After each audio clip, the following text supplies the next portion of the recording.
ನಮಸ್ಕಾರ ಎಲ್ಲರಿಗೂ.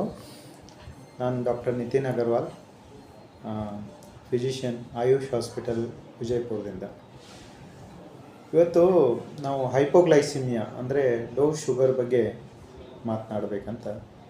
ಬಿಕಾಸ್ ಇದು ತುಂಬ ಗಂಭೀರ ಪ್ರಾಬ್ಲಮ್ ಕೆಲವರಿಗೆ, ಎಸ್ಪೆಷಲಿ ಡಯಾಬಿಟೀಸ್ ಇದ್ದವರಿಗೆ, ಮಧುಮೇಹ ಜಡ್ಡಿದ್ದವ್ರಿಗೆ.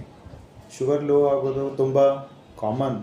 ಮತ್ತು ಶುಗರ್ ಲೋ ಆದಾಗ ಏನು ಲಕ್ಷಣಗಳು ಆಗ್ತಾವೆ ಅದು ನಾವು ನಮ್ಗೆ ಗೊತ್ತಿರಬೇಕು. ಅಂದರೆ ಅದು ಹೇಗೆ ಟ್ರೀಟ್ ಮಾಡ್ಕೋಬೋದು ತಾನೇ ಮನೆಯಲ್ಲಿ ಅಂತ. ಹೈಪೋಗ್ಲೈಸಿಮಿಯಾ ಅಂದರೆ ಏನಪ್ಪ ಅಂದರೆ, ಶುಗರು 70 mg/ಡೆಸಿಲೀಟರ್ಗಿಂತ ಕಡಿಮೆ ಆದಾಗ ಅದನ್ನು ಹೈಪೋಗ್ಲೈಸಿಮಿಯಾ ಅಥವಾ ಲೋ ಶುಗರ್ ಅಂತ ಹೇಳ್ತೇವೆ.